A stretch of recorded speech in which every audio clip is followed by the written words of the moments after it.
ACL, c'est African Cities Lab. Donc, c'est un projet innovant aussi, donc, qui regroupe plusieurs universités partenaires, y compris l'Université Mohamed VI Polytechnique, dont on fait partie. Une première session, donc on va se focaliser sur une introduction générale sur les données urbaines. On a pris l'initiative de démarrer une nouvelle approche, donc c'est les formations hybrides.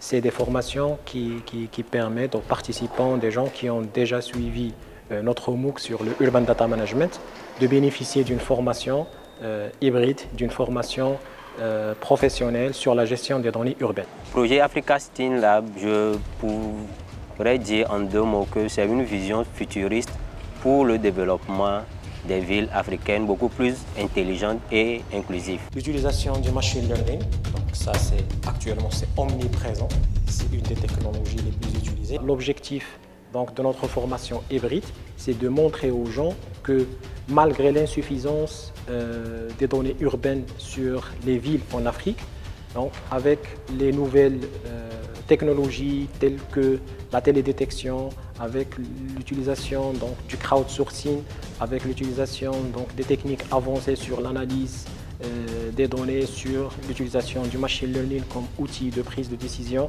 on peut produire suffisamment de données qui permettent d'avoir assez d'informations pour arriver à convaincre les décideurs des futures solutions sur les villes durables en Afrique. Étant passionné par le domaine de la cartographie, je crois que cette formation me donne encore une plus. Par exemple, aujourd'hui, on a utilisé certains outils qui sont nécessaires. Cette information, c'est très très important. Si le phénomène nécessite... Alors, cette première journée, il est consacré sur une introduction générale sur les sources de données, plus particulièrement les sources de données urbaines, avec un focus sur la télédétection qui est une des technologies utilisées actuellement pour arriver à générer des données massives sur les pays africains. Déjà, même si les données sont disponibles, c'est au niveau des services publics.